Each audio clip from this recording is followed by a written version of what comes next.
Assalamualaikum warahmatullahi wabarakatuh. Ayeuna nyoritakeun hayya 'alal jihad nyampe mana semangat perang urang. Ayo urang simak bareng-bareng. Praktekna teh ieu teh datang ka medan laga perang ngalawan musuh-musuh Allah anu anti la ilaha illallah Yahudi Nasrani jeung berbagai agama-agama anu teu ngucapkeun la ilaha illallah kafir kata titik siade ulah kuluya peleye ulah ngadenge kuari kuluya peleye ya teh ulah ieu akidah siade agama selain agama Islam kafir titik. A'udzu billahi minasy syaithanir rajim. Innallaha wa malaikatahu yusholluna 'alan nabi. A'udzu billahi minasy syaitanir rajim.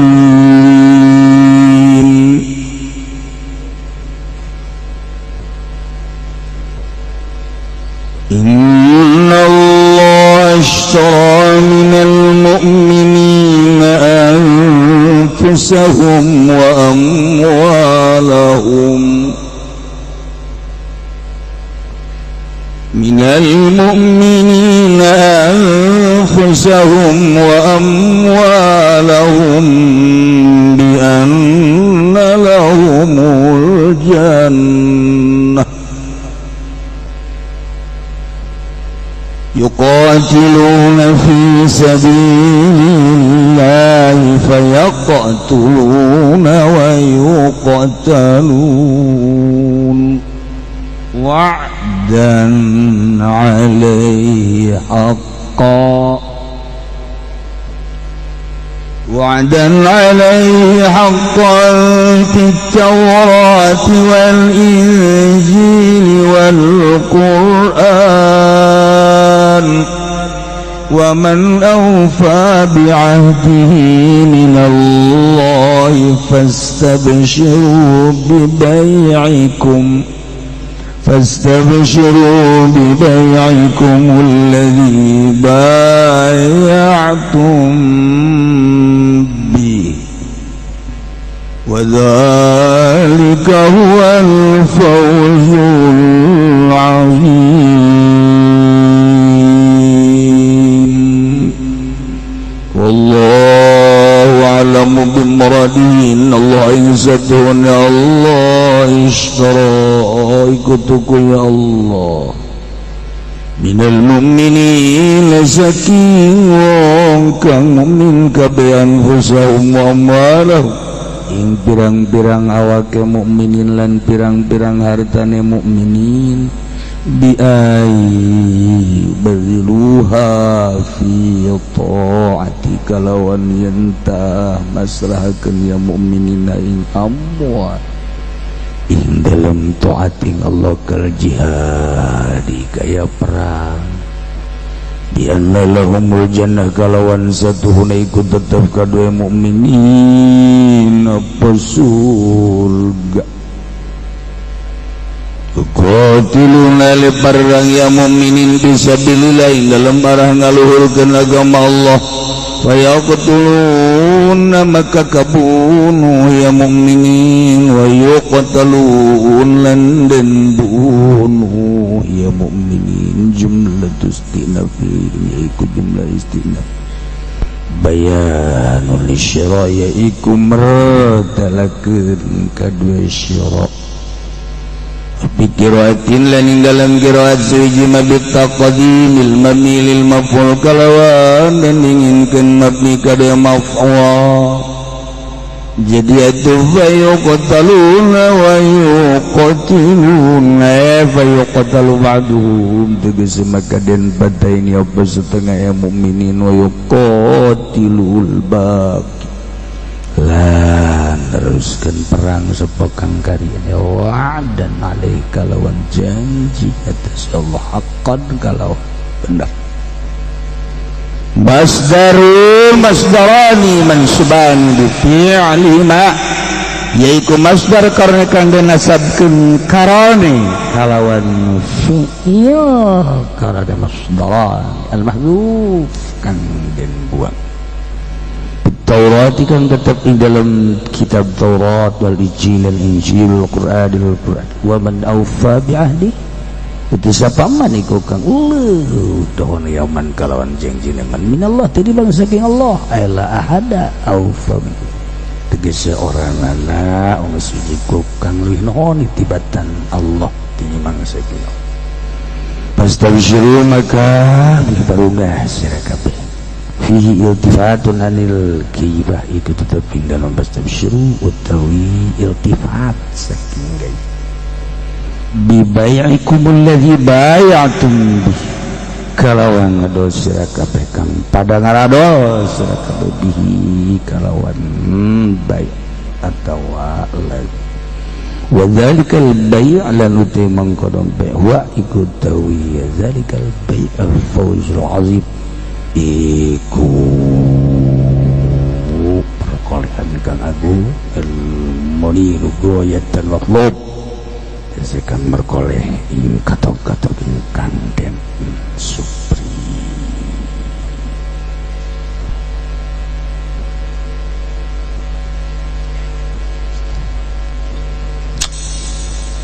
Ayat ieu sebagai targhib lil mukminin fil jihad ngabubungah ngaresep ka para mukminin dina ngalaksanakeun berjuang ngaluhurkeun agama Allah terutama perang ngajelaskeun fadilah perang sabada ngajelaskeun tingkah jelema nu taringgaleun ninggalkeun diri tina peperangan. Ieu deuk nyaritakeun keutamaan perang. Cik Imam Syihab anjeun moal ningali ayat Sa-Qur'an nyaritakeun tentang perang seperang leuwih bagus jeung leuwih pohara batan ayat ieu malaya loba ayat-ayat anu ngajak perang nyaritakeun perang nyiapkeun perang hebat bagus tetapi dibandingkeun jeung ayat ieu moal nanding iyalah ayat pang hebat-hebat pang bagus-bagus na pang para-parana tentang fadilah perang. Masya Allah ya istimewa orang mah diberi ayat mama nage ngabageun bae teu robah-robah ayat-ayat urang-urang percis pos di daun talis asal goyang we murag ayat di awak ulang berarti ayat sini nyangkrung mah setik mantap ieu ayat pohara ieu mah ayat paling istimewa ayat paling hebat pohara mengenai tentang fadilah jihad fadilah perang berikut selain perang memperjuangkan agama. Masya Allah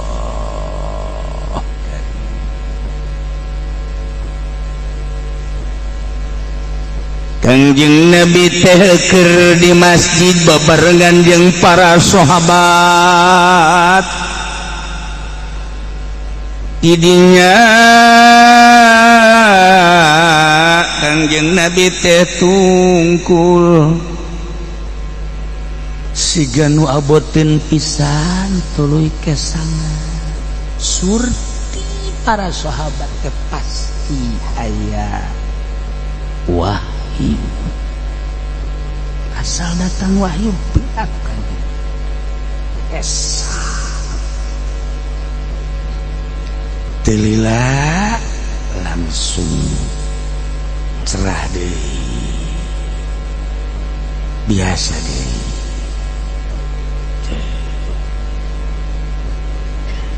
saur Kangjeng duh para sahabat dieu teh malaikat Jibril nurunkeun ayat naon ya Rasulullah innallaha ashtara minal mu'minina anfusahum wa amwalahum bi anna lahumul jannah yuqatiluna fi sabilillahi fayaqtuluna wa yuqtal langsung kehartikan ku sahabat mah tuh ja sahabat papalalinter jeung pemikiran anakan ke akhirat langsung breng sahabat fakabbaran nas fil masjid bareng bae Allahu akbar semangat juangna langsung katingali ya Allah ya Rabb.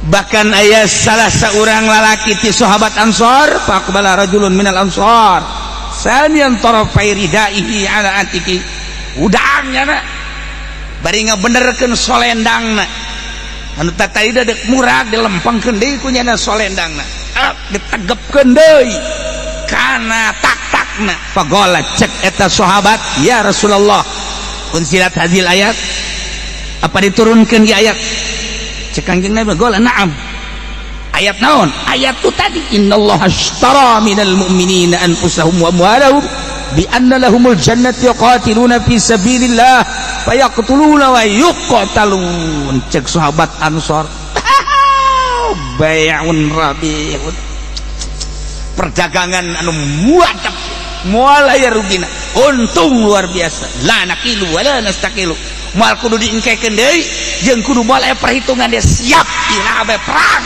bejaan pula amal sahabat ya Allah paingan sahabat cek Kangjeng Nabi ashabikan nujum bi ayyihim yaqtadaitum ihtadaitum sahabat kaulalir persis seperti bintang gemerlapan di atas langit bi aihim iqtadaitum ka mana bae anjeun nuturkeun iqtadaitum anjeun menang kitu ulah cangcaya mantak kunaon atuh eta Syiah mah anti Abu Bakar anti Umar anti Utsman hiji be Ali tah baca ashabi kan nujum bi aihim iqtadaitum ihtadaitum lo pakene pujian-pujian Kangjeng terhadap para sahabat urang masa kitu jauhna zaman urang ka Kangjeng Nabi rute ge sakieu jauhna ka Mekah jeung ka Madinah tapi Masya Allah percaya jeung iman urang ka Kangjeng percaya aya Sayyidina Abu Bakar Siddiq sebagai khalifatul ula Umar sebagai khalifatul tsani Utsman khalifatul tsalits Ali khalifatul rabi' bae urang mah geus teu main perhitungan deui mantak imamun paek sorga kabeh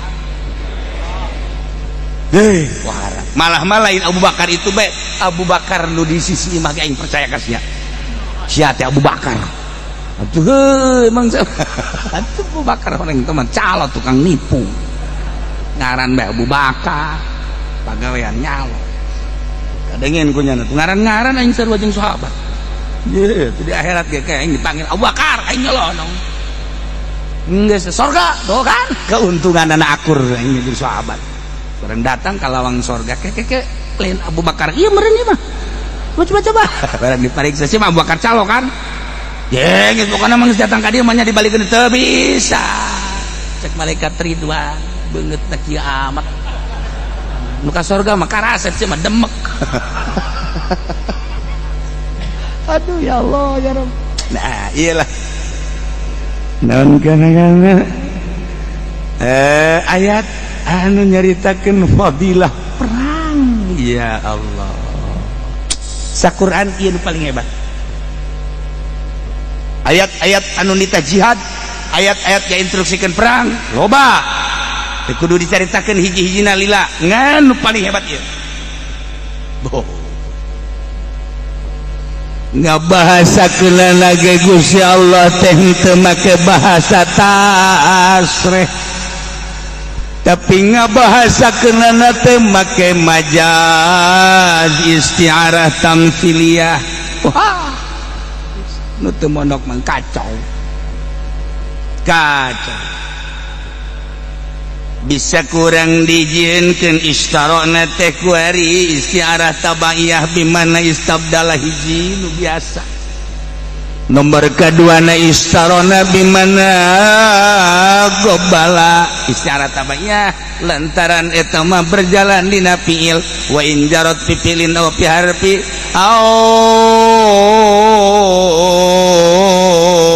wa in jarat pipilin aw fi harfi tabayatan tapi tuh tabaiyah wa in jarat pipilin aw fi mustaqim tabayatan cek mama gentur babagi betul ora Mama Syatibi ngarang isti'arah nasta'in gina in jarat pipilina biharfi aw mustaqim tabaiyatan tapi atawa naik urang ka waladiyah atuh seru-seru asal geus bahasa kos kitu bae geus lain sambarangan berarti ieu kudu bebeneran ngaji sebab butuh korenah jeung alaqah warima urang nyaritakeun isyarat tamtsiliyah kehebatan ayat ieu teh cik coba urang rinci ieu teh ngabahasakeun innallaha sa'nya Gusti Allah ishtara eta meuli minal mu'minina ka para mukminin dibeli ku Gusti Allah anfusahum wa amwalahum awak jeung hartana pameulina teh bi anna lahumul jannah dibeli ku surga eta bahasa enteng sampai ka hati kurang kampung jeung aing mah lain urang kampung ya orang kota nu teu mondok kampung ngaranna dek cicing di kota los nu teu masantren orang kampung teu ngarti ke bahasa-bahasa kos kitu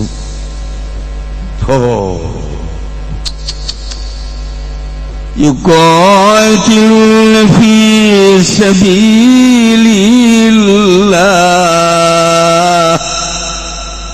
anu parang eta para mukminin dina rangka ngaluhurkeun agama Allah ajuka dituna perang mamun teu paeh hirup mun teu eleh menang atuh dina medan laga teh fayaqtuluna parang terbunuh manehanana ngabunuh batur wa yuqtalun jeung terbunuh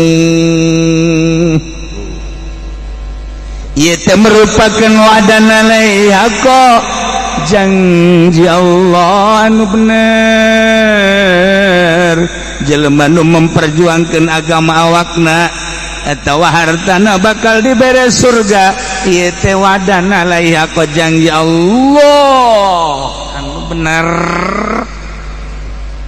perjanjian tersebut teh ditulisna lain sekadar di Quran tapi dijelaskan hiji fit Taurat dina kitab Taurat zaman Kangjeng Nabi Musa wal Injili jeung dina kitab Injil diturunkeun ka Kangjeng Nabi Isa wal Qur'an jeung Qur'an nu diturunkeun ka junjunan alam Kangjeng Nabi Muhammad sallallahu alaihi wasallam saha anu pang pohara-pohara nonohanan kana janji batan Allah jamual aya ku ayeuna sakitu patafsiru bararunga geura anjeun ku perdagangan anjeun nu ku anjeun geus didagangkeun anu kos kitu teh bakal meunang fauzul azim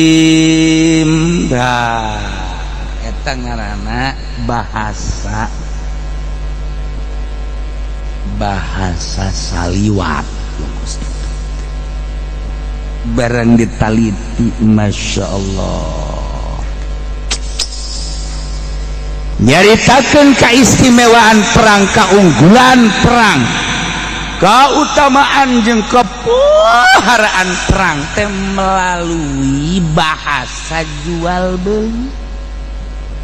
Sebab manusia mah baheula di Mekah, di Madinah, Jaziratul Arab, termasuk di Jakarta, Bandung, Medan, Indonesia, sadunya kabeh resep kana kauntungan dina dagang.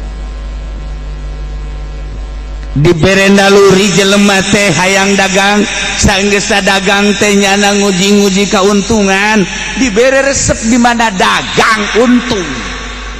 Hayalanana meuli sepeda, leutik teh mah motor, kecil teh mah mobil. Lah mobil ge apaan sama teh mah kaleng susu. Hayalanana teh ya hayang boga Fortuner ya, Innova nu anyar nu hargana 500 juta teh ya. Mulai tah rada ngagebeg-gebeg seeuti. Naiknya na hayang meuli baby band. Bah, naik deui hayang meuli Lexus. Naik deui mobil kitu nu urang teu nyaho ngaranna, nu urang teu nyaho deui mobilna. Orang lembur. Orang mah Masya Allah. Orang mah Cadillac nyaho ngaran teu nyaho rupa. Mobil Cadillac teh kos kumaha geus lah sudah renyaho sia geus sia mah kelas Avanza geus lah sok hayang naik segala ka Cadillac segala geus di jalan ge di jalan teh mobil naon kos kitu amat geus ulah hanyaho kabeuli moal geus sia Rolls nyaho ngaran teh nyaho rupa ulah naik mobil jeung sia teh di mobil teh aya sedan mobilna kan teh panjang amat nya cek teh ih teman tengenaheun beureun gue eta Rolls goblok sia orang kampung sia teh nyaho mobil geus ulah didalekeun geus sia murag jantung sia dibere ku aing hargana jantung sia murag sia geus ulah nyaho tapi ngerenyang teh mobil naon sih kos kitu amat teh kan geus ke bede imah geus ulah di jalan kan moncen numpakna geulis amat tuh sia mah ajukan numpakna pan urang teh nyaho tinyaraho mobil-mobil mahal teh baheula makan khusus be jelema baheula nu boga Rolls teh nu boga gudang garam itu ge teu meunang ka jalan mun ka jalan ditangkap sebab teu stabil perekonomian Indonesia jadi cemburu sosial kuari mah meunang Cadillac Rolls jeung berbagai macam mobil mahal atuh meunang kuari baheula mun boga Lexus saha nu boga bagiwen bagi bos pangaina kuari mah geus merata berarti sarugi di Indonesia ngajakat mah kilo tah ya ayat ieu teh nyaritakeun kautamaan perang melalui bahasana Gusti Allah teh perdagangan abe nyongsrong abe resep abe rindu begitu diceritakan perdagangan innallaha ashtara sayana Gusti Allah teta meuli minal mu'minina ka para mukminin kabeh anfusahum wa amwalahum kana awak jeung hartana aya bebeelian berarti kan Allah meuli ka para mukminin nomor kahiji kaistimewaan ayat ieu nyaritakeun nu akad meuli nah nomor kahiji ya Rabbul Alamin Allah Rabbul Izzah Masya Allah nu ngajualna saha kan lo nu meuli nu ngajual nu ngajualna mukminin ya Allah urang jual beli jeung Allah arti aing mah atuh moal sih mondok teh non teh bisa jual beli kitunya dengekeun ku teulis sia ieu mah teh hese ge kos kieu ngaji teh cenah emang kaluar bae puyeng atuh tak siapa emang kos kitu dibere nu hararese bae urang tah nu meulina Gusti Allah nu ngajualna mukminin ai barang anu dijual beli keunana naon mabe ngaranna eta adalah awak jeung harta. Masya Allah. Ai harga nu pake meuli naon bi anna lahumul jannah nu pake meulina ku Gusti Allah sorga. Beuh, sahabat lantaran langsung ngarti ya nama tadi masjid langsung baik narangtung kabeh baca Allahu Akbar. Berarti kesiapan untuk perang ulah dingkekeun deui. Moal dingkekeun deui kajen kumaha ge. Irabe instruksi perang la nakilu wala nastaqil. Moal kudu dibedokeun, moal kudu digagalkeun. Siap irabe. Bing pohar. Urang makan kuari mun diajak perang. Sararia bela tuh. Ayo gara perang. Ngomong perang malah lain kitu atuh. Ayo perang. Sabahasa urang lamun ka tentara mah Pak siap perang siap eta tentara Pak gimana itu siap dan tentara itu terlatih ya nama siap dan oh ya. Pak itu bagaimana ada penjahat siap Pak bagaimana itu kenapa itu sana ada cewek siap dan tentara mah goblok siap aja kos gitu kan. Dan gimana kalau kita nyolong siap dan kita mah siap bae di nanaon ge goblok. Terlatih siap dan bae nya mah perang siap dan ada kekalutan siap dan ada cewek siap. Masya Allah nyolong oke siap. Tentara Indonesia teh kos gitu.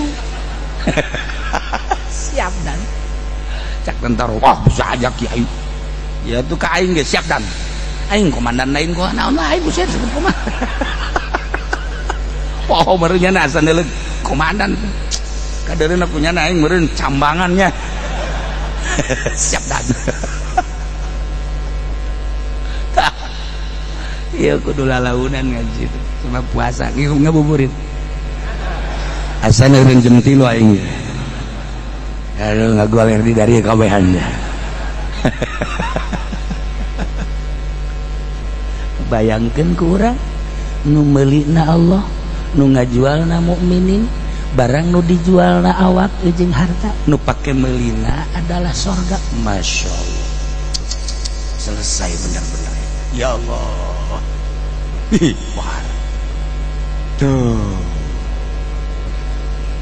bisa tuh dieu teh bisa dipakai dijalankeun majazna nu dimaksud istaro ari istara teh meuli ari meuli teh osok tarima meuli ari tarima meuli mah ngaranna qabul geus tu dimaksud istaro teh di dieu teh ngobul Gusti Allah ngobul teh narima geus berarti mun dijalankeun make istiarah tabaiyah teh ieu teh di mana qabul berarti istaro teh qobala geus atuh majazna teh qabul istiarah tabaiyah teh bangsa anut artina anut kana masdarna geus jalankeun heula masdarna kakarak make tabaiyah eta ngaji santri maksud wal karti teman kudu teu ngaji teu karti mah bangsa santri kiai kakarak mantap cenah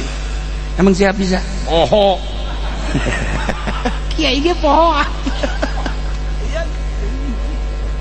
Masya Allah. Ya. Jadi berarti qabul. Subbiha qabulul mu'minin. Anu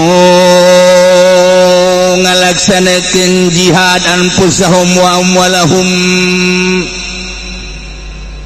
bisyira bijamil umdafikulin zukiral musyabbah bi wa huwa syirau dzifal musyabbah wa huwal qabul su'ira milal musyabbah bilil musyabbah ishtara bimakna bala majazan ala sabil isti'anat tabayya kuyang nggak sih itu Jangan kiai terus-teruskan. Atau dijadikan istiarat tamtsiliyah. Ya Allah ya Rabb, dijadikan istiarat tamtsiliyah mah urusan permasalahan jual beli, padahal nyaritakeun jihad. Guys, pembahasan nu digambarkan bebelian Gusti Allah ti para mukminin, jihadna para mukminin anu memperjuangkan agama, ngorbankan diri jeung hartana, anu dibakal dibere sorga. Eta telir teu beda jeung jual beli. Gambaran jual beli anu kauntunganana hese dicaritakeunana ambo. Masya Allah karim. Uyang tuh kutu kaharti nih si ngaji naon sih sabodo pokoknya bongan sia teu malondok deh kan. Bukan sia teu malondok kan kita ieu hararese dogo si ngaji. Ya Allah ya Rabb, tah ieu teh ngaranna tamtsiliyah, isti'arah tamtsiliyah.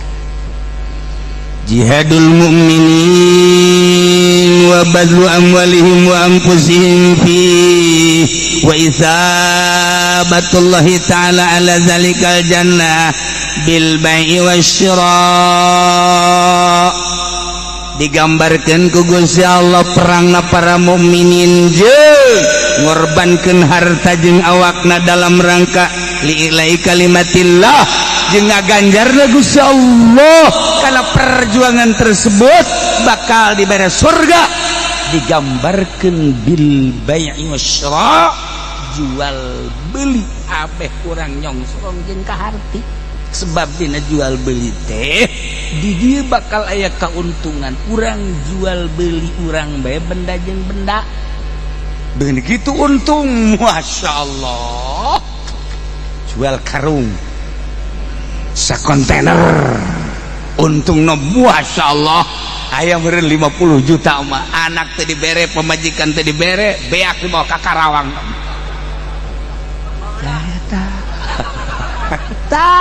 Eta dongkos gitu kan kawan. Jual limbah, wow, kawin deui di Subang. Eta kan keuntungan. Nah, jual tanah jadi calo, mobil, kawin deui ka Cisoka. Deketnya nama kawinna. Iya. Keuntungan teh pohar.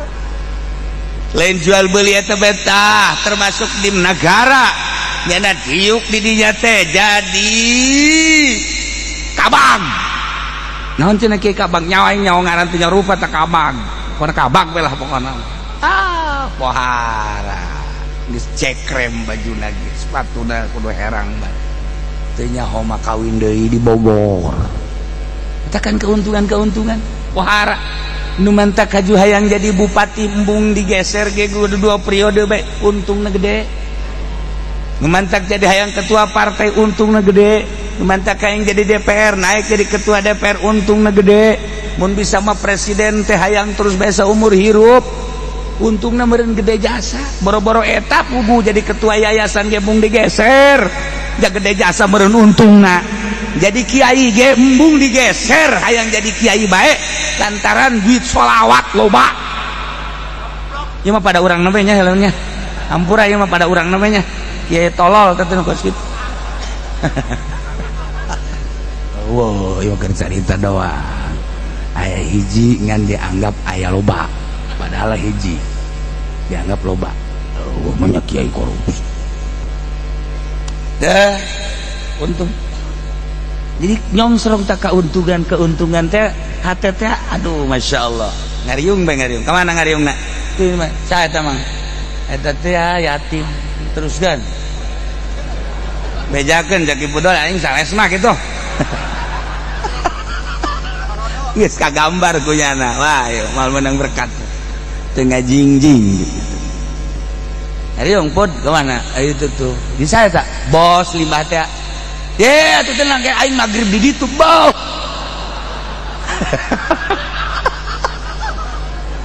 Datang ke berjamaah ge ditinggalkeun maghrib di ditu pan puara eta kiai. Ya Allah ya Rabbi. Duniawi keuntungan. Masya Allah. Nah iya ge nyaritakeun perang teh ya. Keuntungan ada pohara. Allah narima kana perjuangan mukminin memperjuangkeun ngaluhurkeun agama Allah melalui awakna. Siap awak teh dek ditaroh di medan laga li'ilai kalimatillah ngaluhurkeun nanjeurkeun agama Allah. Siap aing mah pae Allah meuli awak aing dengan latar belakang motifna adalah li'ilai kalimatillah bakal dibere hargana bi anna lahumul jannah sorga. Geus kabayang we jelema manggul senjata teh sahabat nu kabayang sorga. Manggul panah nu kabayang teh sorga. Bahkan antara paeh jeung hirup gedean ka paeh. Syahid aing sorga aing ira deui memperjuangkeun sorga. Hirup dilila-lilangan sakadar ngalobakeun dosa jang naon maninggan aing berangkat menuju medan laga ngaluhurkeun agama Allah diperintahku Allah nu bakal mayarna Allah babayaranana sorga dikira deui. Datang ka kos kitu pemikiran sahabat. Lalaki mah geus jelas awewe daratang ka Kangjeng ya Rasulullah lamun hakim menang perang bakal sorga. Manya kaula teu menang perang emang ulah we ka sorga. Wanita baheula hayang perang.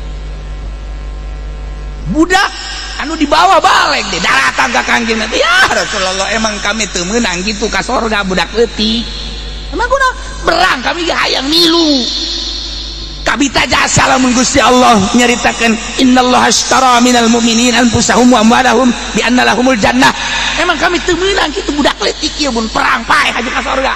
Ya Allah cek Kangjeng kabeh anu mere hidayah Gusti Allah.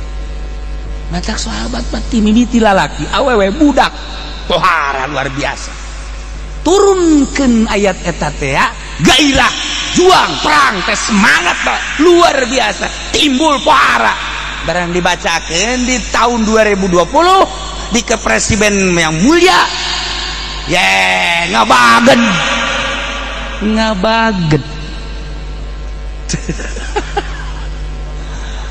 nemantak ulah naon kitu ngaranna nyalahkeun sasaha teluhurna agama teu bersiarna agama lantaran urangna teu make agama. Ulah waka perang fisabilillah tama kudu aya komando heula ngamalkeun sehari-harina bae heula ngamalkeunana urang teh ongkoh agama Islam tapi teu make syariat Islam.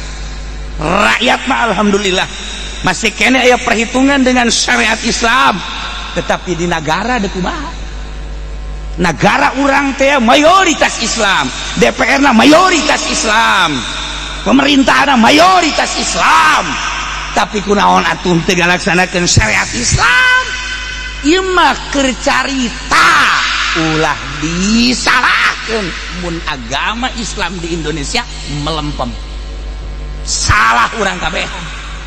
Orang-orang rakyat alhamdulillah tak paeh awas negarawan mun can kaburu taubatnya ngagugulung syariat-syariat Belanda, Walanda, Inggris, Prancis eta demokrasi terutama mbahna Amerika can tobat ya teu ngajamin kudu ka sorga ieu mah teu ngajamin sanajan ka sorga ka neraka heula camat ka sorga ka neraka heula insyaallah bupati ka surga aja imannya nangan ka neraka heula insyaallah geus anggeus-anggeusan teh ngomong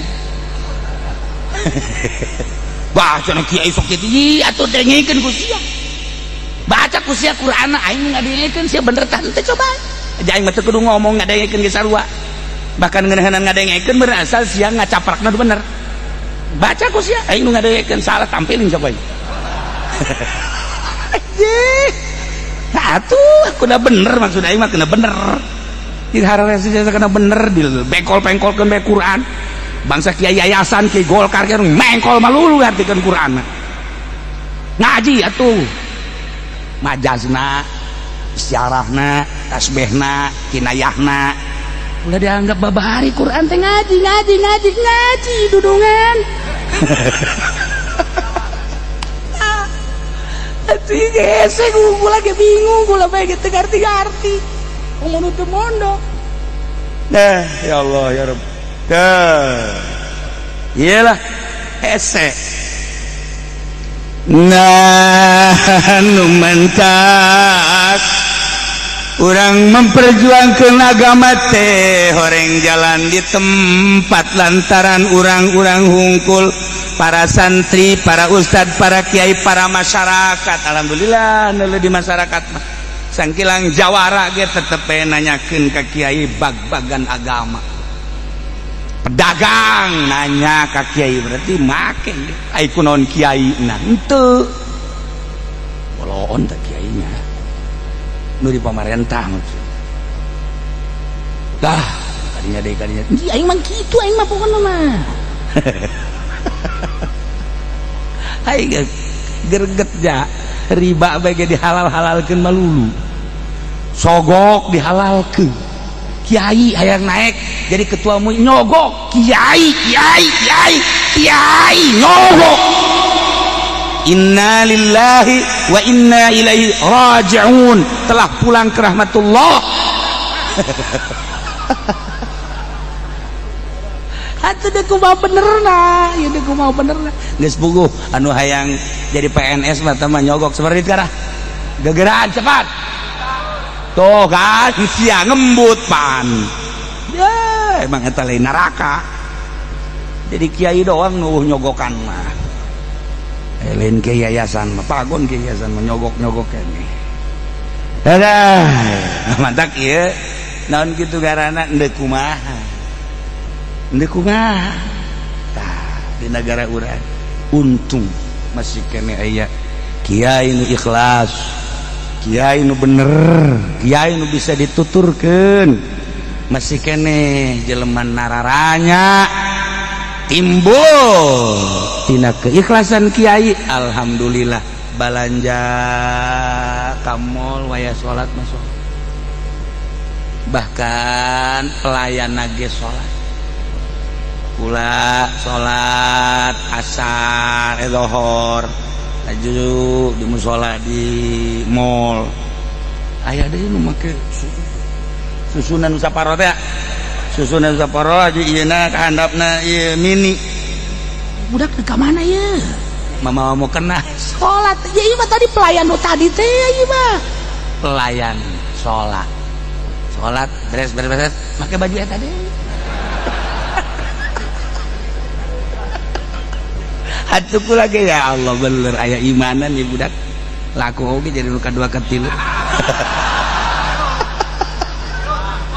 atuh aya imanan kan berarti eta sakitu sibuknya na nyempetkeun diri salat urang mah urang kadang-kadang biasa bae nya mah sakitu sibukna ngaladena nu batur tapi masih kena sempat salat aya imanan eta berkat kiai anu nerangkeun salat na ikhlas lulus kos gitu eren orang di rest area maghrib antri di sholat nu mantak bangsa bule bangsa gitu Kristen bangsa Buddha kaget jana di rest area bae di sholat maghrib antri wah ada di Indonesia mah Masya Allah ayo disingkat bae sholat maghrib masyarakat bae lah ja antri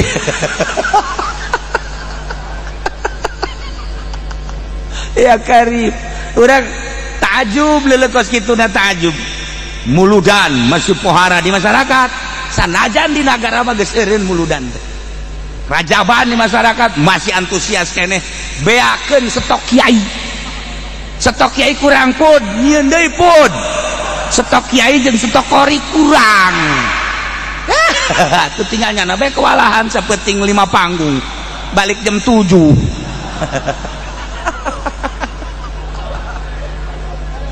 tah ieu di urang ieu keur carita antusiasan aja nagara mah kari eureun parah di negara zaman Pak Harto mah baheula muludan aya keneh rajaban aya keneh barang nu kuari eueuh geus eueuh loyalitas tentang penghargaan menghargai sesama agama kudu ditimbulkan jadi ulah aya muludan sabodohnya aja urang mah terus bae nyana teu muludan ge urang muludan bae terus masyarakat mah di urang mah alhamdulillah mantak heseun nyana neuk ngarobah jadi Muhammadiyah bae hese neuk ngarobah tina ahli sunnah kudu jadi Muhammadiyah baheula haram ziarah itu haram orok di bawah jarah bingung ngamin rais kaduh ngomong aing cek cenah ieu maulidan diharam-haramkeun bah budak nu mabok bae muludan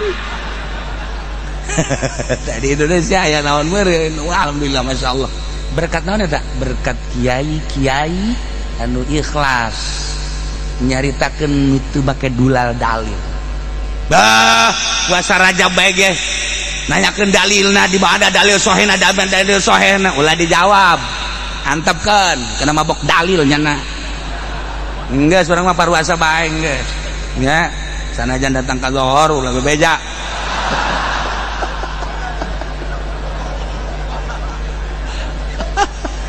ya Allah ya Rabb dah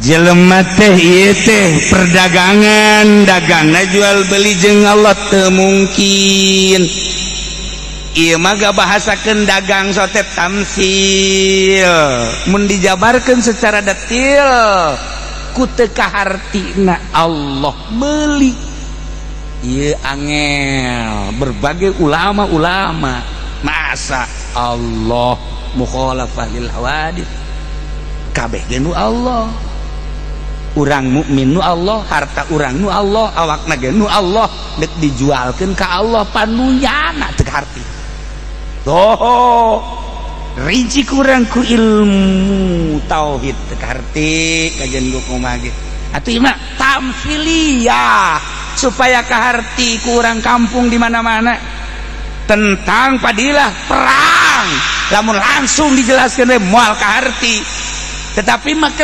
perjalanan bahasa tamsil ujual beli kahartikan ku urang masyaallah naon sih nu dijualna awak naon sih nu dijualna harta dipake naon sih jihad maksudna perang sabilillah ngaluhurkeun agama Allah oh nu dideuleu hiji bae kaluhuran Allah nu meulina saha sih Allah nu pake meulina naon sih surga Masya Allah karim eta bahasa jeung urang lembut padahal teu meunang ngabahasakeun gitu sebab pake meuli teh kuduna mah teu meunang surga bahasana ge lain bil jannah tapi bi anna lahumul jannah make bahasa bi anna lahumul jannah hiji aya anaan dua make lahum diheulakeun jannahna pandeuri berarti kan ieu ngandung kana rahasia cek ilmu bilagah mah teu sambarangan ngabahasakeun bi anna lahumul jannah waduh nu jelas perang sabilillah surga tuh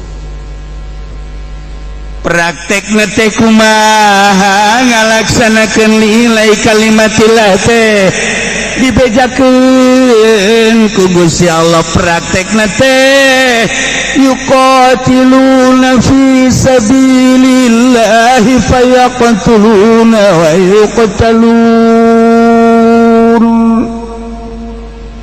praktekna teh yuqatiluna perang perang nate fisabilillah lilai kalimatillah ngaluhurkeun agama Allah anu ndek ditimbulkeun teh kalimatun thayyibah la ilaha illallah. Saya pangeran anu wajib disembah kecuali Allah. Kami diparentah cek para sahabat perang datang ka ngucapkeun hatta yaqulu la ilaha illallah. Di mana geus ngucapkeun la ilaha illallah geus santai. Urang dek ngabunuhnya na maca la ilaha illallah angkat senjata ulah.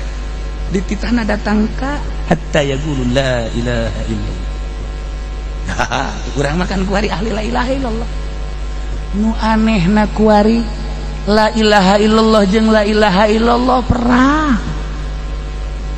Nu anehna teu kudu di Irak, teu kudu di Iran, teu kudu di Suriah, teu kudu di Yaman, teu kudu di Turki. Lah di Indonesia ahli la ilaha illallah perang. Nu diributkeun anak lain jihad ieu mah urusanana ya karim, sekedar partai, sekedar organisasi, sekedar jabatan, sekedar seseorang. Teu mikir tadi Indonesia. Ya Allah ya Rabb, gara-gara bendera diseret ke penjara. Nu ieu mawa la ilaha illallah, nu ieu mawa kenasionalisan, ribut padahal ahli la ilaha illallah dua anak ribut kayak penjara. Habib Bahar di penjara kene mengucapkan la ilaha illallah, teu meunang di Indonesia. Habib Rizik masih kene di Mekah. Tuh loba di Indonesia itu kembali ngerawat tuh diperjuangkeunana berarti itu kebangsaan NKRI Bhinneka Tunggal Ika ulah maka mawa agama. Nah di dialah letak kemunduran agama dipasrahkan ke masing-masing di negara nama tetep demokrasi make HAM, hak asasi manusia mah buatan jelema mungkin lagi kabalingir kadang heueuh kadang henteu kadang heueuh kadang henteu bisa dihukuman secara langsung melalui Al-Quranul Karim. Urusan jilbab baik tidak ada berkelanjutan, LGBT tidak ada berkelanjutan, korupsi tidak ada berkelanjutan sebab hukumna make hak asasi manusia itu make Al-Quran.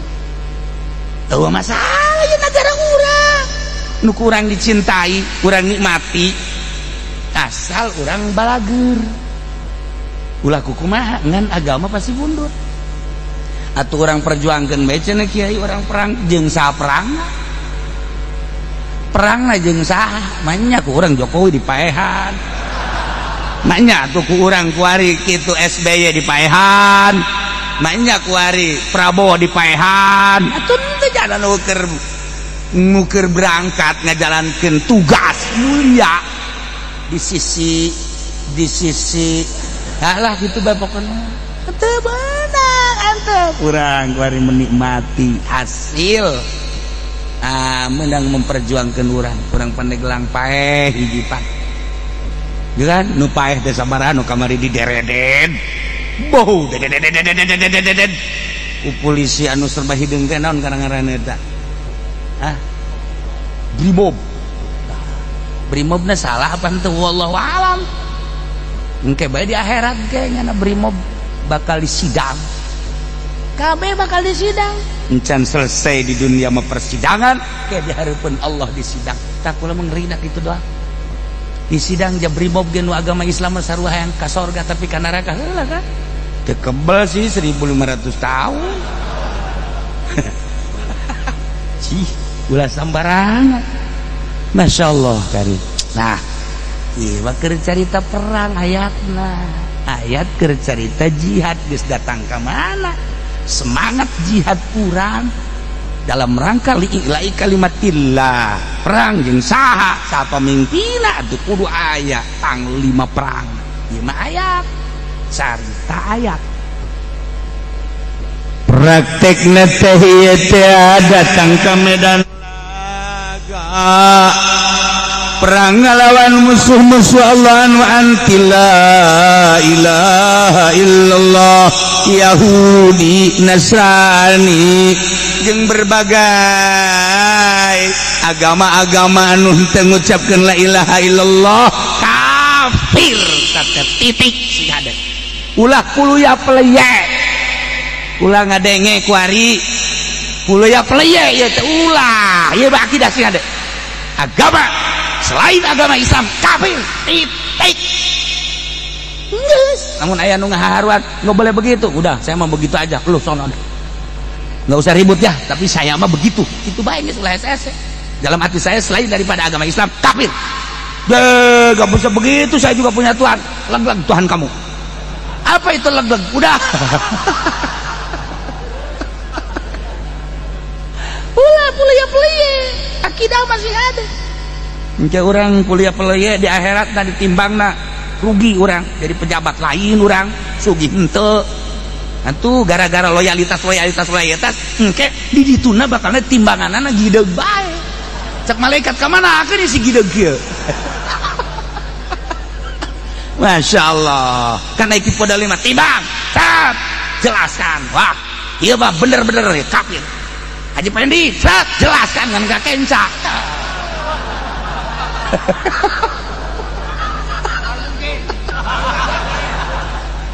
Ya Karim ya Allah. Nah, geus di medan agama tuh perang berhadapan dengan musuh Allah anu anti la ilaha illallah.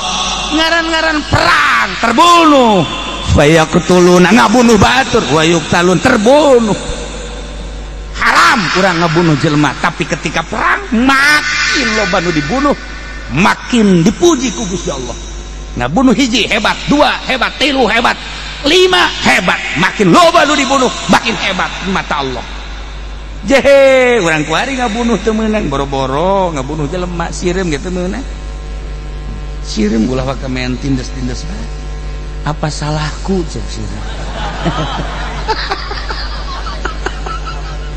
Atuh jangan sarua aing ngitakeun Allah aing nyawa anti Allah aing kunaon dibunuh Gusti aing dek minta pertanggungjawaban ke jaga di akhirat bisa aing keur mencari anak majikan aing itu nungguan bae kunaon aing dibunuh Gusti mungkin sabaraha sireum geus dibunuh Gusti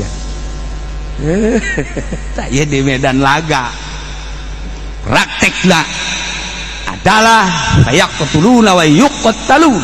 Ya Allah, ialah bayanun lisyra, ngejelaskan tentang pembelian, penjualan, jual beli seperti eta, ngajual awak ngajual harta demi agungna agama. Ieu teh wa'dan alayaqo. Wadan teh masdar nu nganasabkeun ti fi'il wa'adahum wa'dan.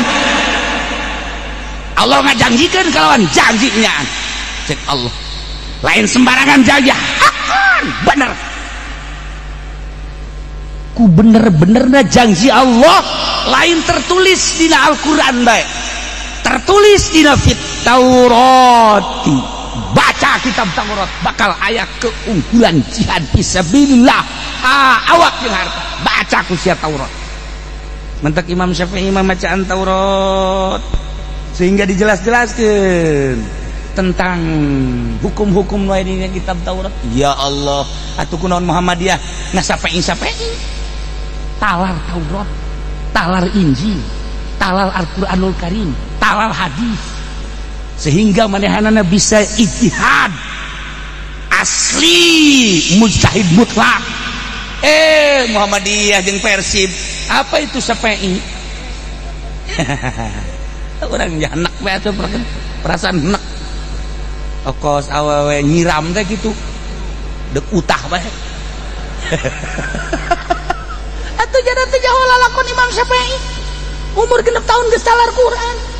Urang mandek paeh lamnya kunil pohon bae. Gusti Allah nu agung.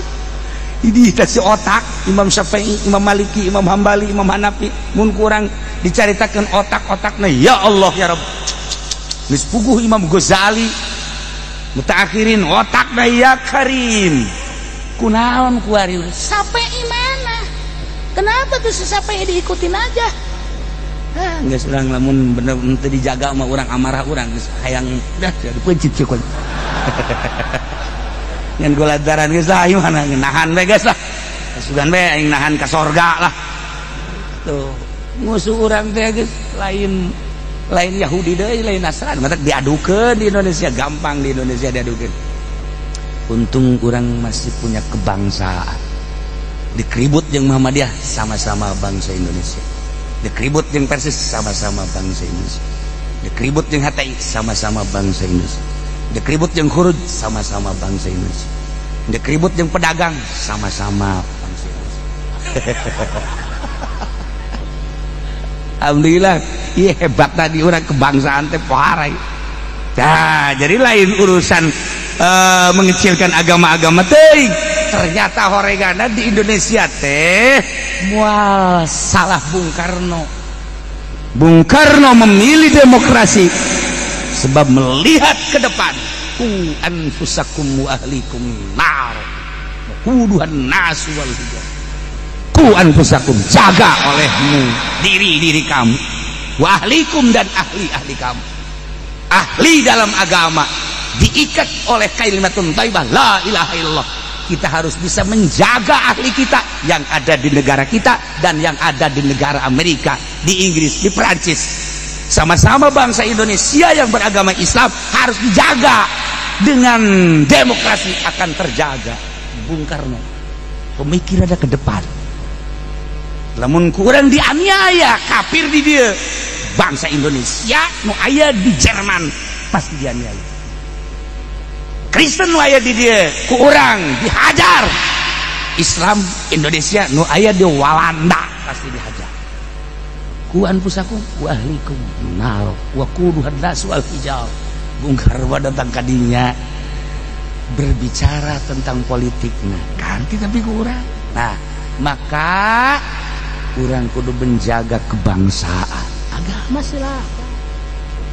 mantak Indonesia ku ari paling tentrem Irak Mesir Iran Suriah Yaman Turki ku ari geus mulai amburadul Indonesia mah tentrem nginahin surga dunia di Indonesia ya Allah nanam tongkat jadi tanam di Indonesia mah Masya Allah Karim aduh melak lauk endet sabulan jadi gabus di Indonesia hebat orang lah Indonesia paling tentrem paling aman jaga kurang kestabilan negara bangsa dan agama sebab naon perang kan kudu aya panglimana dek memperjuangkan agama. Alhamdulillahirabbil alamin. Tos sakitu beti Nabi mudah-mudahan pengajian ayeuna bermanfaat kana kasadayana. Assalamualaikum warahmatullahi wabarakatuh.